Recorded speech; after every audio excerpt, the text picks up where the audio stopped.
action. All right. I'm Michelle Mendoza. I don't know if you can see me, but I'm here in present. I'm Ashley Horn, here from the project. I'm Connor Mayberry. I'm Luke Litchfield.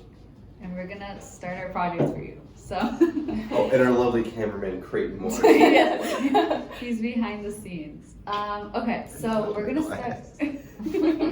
We're gonna start with the first question, and it's about Section 230. If it should be repealed or replaced. If so, by what kind of law or policy? And if not, why and how is it sufficient? So I think like the first thing we could consider is like what Section 230 is about. Basically, it's just protecting companies from misusage of their platform and like just them not being held completely responsible for every single post that's made on their website, because there's a lot of people who work on it that they just don't know it's a free use. Right. Yeah. I really like the metaphor he used as calling it a garage, because that's what makes it stick out to me the most. It's that, like, you know, you can put as much as you want, but at the end of the day, if there's something illegal on there or bad, like, you're gonna get in trouble, not the person who owns it. So I feel like that's the best way for me to remember, and it's like a very visual picture. I really do. I don't think it necessarily needs replaced. If anything, just make sure it's updated every year. Just make sure nothing can like really necessarily hurt the company or necessarily hurt like the person using, like if something was said 10 years ago and maybe it wasn't compared to our times not good, maybe necessarily don't respond as bad. Right. Yeah. I agree with that. I don't think it needs to be repealed either, because when you sign up and make an account, like, everyone agrees to rules, even if you don't read it, because I don't read it, but like, it's kind of a given. And we grew up, we're Gen Z, you know, we know that like when we sign up for things, you know, don't be doing this, don't be doing that. So I think we should be held responsible, especially our generation, because we know what we signed up for, you know. And kind of like what you said, I lost my train of thought actually, so it just went away. To bounce off that, I feel like Gen Z just has like a basic common ground, like understanding of what you can post. I mean, certain, you know, services and apps have like certain things that they don't allow, and it's unique to them. But yeah. Yeah, and I think what we said earlier too, last time we discussed this, we mentioned about protecting companies.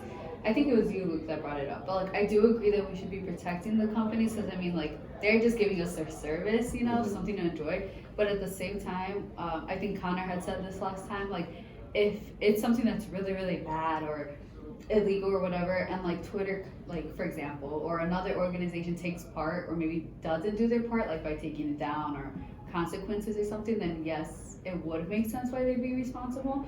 So I can see like if we made tweaks to it or like little adjustments, but I don't think at the end of the day that it needs to be repealed. Yeah, kind of bouncing off what you said, that's like basically what I was talking. I thought, like, I think it's about individual responsibility, like everybody kind of, you know, is responsible for their own post, but a platform still has a responsibility when like dangerous or harmful things are like obviously trending on their site or taking place very recently. There was a TikTok trend about these kids stealing Kias. I saw that. And yeah, TikTok kind of had a responsibility to start, you know, blocking that search engine and start taking down posts because it was so harmful and it was taking place. Actually, I think ended up, sadly, 4 teens ended up dying. That's how I because saw it, of that. Yeah.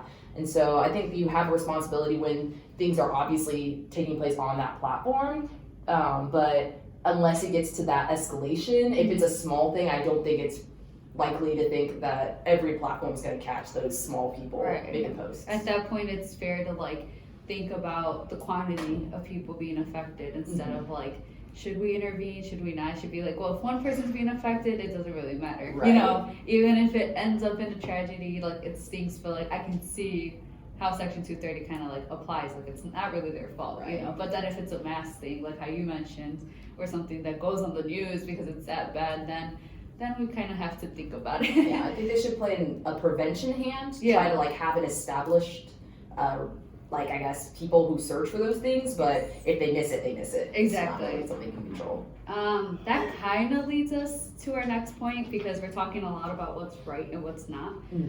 So the second question was about code of ethics, especially like the journalists use it.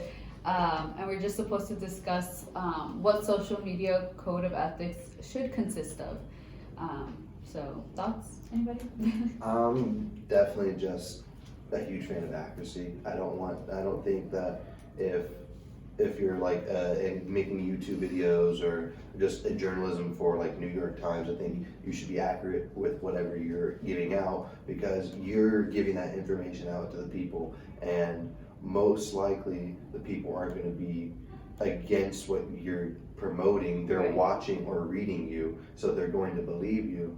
So if you're not accurate and being completely honest with it, you're giving out false information. Right. I definitely think it depends on what we're speaking about when it comes to social media, though, because I know that the original, code of ethics applies to like journalists and Yeah. things that are very obviously supposed to be informational sources. And I think when social media is trying to inform, they're trying to have like a news Mhm. section of it, I think it should definitely be accuracy and being honest to yourself. But I think it's hard to kind of shape it the same way when it's something like for entertainment value or something Yeah. that they're like, we heard this. It's a lot more rumor based Yeah. versus I feel like if you're reporting on actual news and events that take place, then yeah, they definitely should have the same. Exactly. So yeah, that's what they were saying too. Like with rumors and stuff, like I feel like social media, not always, but a lot of it is about starting drama. That's how we hear about like, celebrities, or we hear about them fighting and stuff like that. But I mean, as long as I think at least, if you're reporting it accurately, like if there was a rumor that this person said something, like maybe we shouldn't spread it if we don't know it's not true. Mhm. But like if there's evidence in something, that's what entertainment's about nowadays. We like to spread, well, I don't, but like in general, we like to spread rumors and stuff. So as long as you're being accurate and not adding to it and stuff, even though I don't necessarily agree with the rumors thing, it's kind of what today's culture is about, So it's like, as long as like us, like as individuals, like know our ethics and like, know our facts and are ethical is what I meant to say. Well then, at the end of the day, kind of, you are being accurate. So, I mean, it can't really be turned against you. And another thing we talked about is being truthful, which kind of goes hand in hand, because like, I mean, if you heard something and it's all over the news and you just kind of say it, you are being truthful. You're just saying, I heard this. Right. You're not saying, well, I pulled this out of nowhere. I think it depends on like, sorry not to interrupt. No, you're I good. definitely think it depends on if the social media platform itself is like talking about it versus Yeah. like if people on social Exactly, media are yes. talking about it. I think individuals are a lot more likely to just be like, even if we just heard this, like I'm going to report it as a rumor, Yeah. but I'm going to report it. Versus I feel like if the social media themselves report it, it's not a good look Yeah. if they do it when it's not proven fact Yes. versus an individual. And it depends on your job. Like if you're a journalist, maybe avoid all the rumors entirely, But I mean, if your job is entertainment based or social media based, you're gonna get a lot of here are the rumors, here are the supporting facts, and you're just supposed to report it as accurately and stay true without, without creating more rumors, I guess. I don't know if that got confusing at all. Does that make sense? Yeah, that makes sense. Yeah, so I mean, at the end of the day, with like all this true and false like information that's going around, like I feel like we need this. Like we as a society need to like stop and think how it's affecting a lot of people, and like people go about their like daily lives just based on information they see on the news, and I mean, it could be like very bad. It could ruin people's lives. Like what could happen. yeah. I think everybody has an individual responsibility to make sure to know whether or not they are tuning into something that's accurate or they're tuning into something that is very rumor based. Because I feel like with T channels or things like that on YouTube or versus like actual news outlets, I feel like news outlets shouldn't be covering those kind of rumor based things I because agree, they yeah. are such an like established business and that's like not where they're supposed to be. Because I know when I'm tuning into something that's more drama based and something that's more like an individual posting, it won't be accurate and everything that they're saying could just be a lie. I don't know the whole story. Versus when I'm tuning into a news channel, I'm more around the mindset of like, oh, they did their research. Oh, they really know what's going on in this. That's why I say that the code of ethics, like they're all the same, but how you use it depends on like the platform. Like you said, if it's news, it should be absolutely like I'm studying journalism, and like we don't even, if we're not even 100% sure, we won't even mention it, And then like you're saying with social media, usually in entertainment stuff, or like Twitter is where you get a lot of that. You get those things where it could be true. maybe it's a lie. You never know, you know. And that kind of brings us to the third core principle that we came up with, which is taking responsibility and giving credit, because those two kind of go hand in hand. Because if you started something, you should at least have enough, you know, respect for yourself and others to take responsibility if it gets blown out of proportion, or you know, if it comes back to you, you got to be responsible. Right. However, that also goes hand in hand with the opposite side. Like if you're getting something from somewhere else, explain why. Give that credit. You know, whether it's truthful or not. I mean, we should always be truthful, but the sad truth is that not everyone is. So if you're saying this is what I think, where did you get the credit? I mean, you know, where did you get the information? You know, you got to give credit, defend yourself, defend others. So that's what I think about that. I definitely think it'll also protect people who are involved in those rumor things as well. If you're honest about where you got your information, like this is a rumor. This is not something I've proven as truthful. I don't have any, you know, kind of evidence like that. And I think those people who get involved in it would be less likely feeling like the world is turning against them if they're, you know what I mean, if it's obvious that what is reporting on it is just reporting a rumor. It's not reporting about the truth. It's not telling everybody, oh, this is what actually happened. Yeah, exactly. So Also, I think that giving credit is like kind of like one of the most important things, because not just in media, it's in everything. You have it in like one of the main things of like in writing is the like logos, pathos, ethos, the ethics, and it's giving credit and how you have the credit.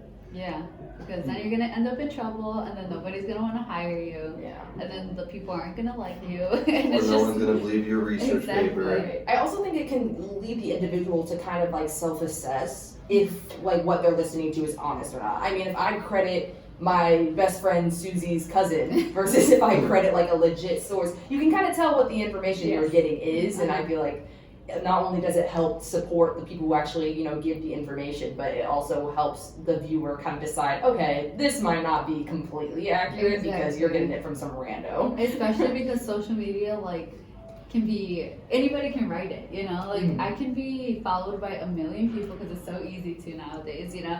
And I could easily say that, like, grapes are so bad for you. I don't know, you know, but I'm not a doctor, you know, and because I have a million followers, it's really easy for people to fall into that. So that's why you should, again, not a lot of people do that, but as an influencer or even as a person who participates in social media, you should have the code of ethics in the back of your mind, because you are going to influence people no matter what.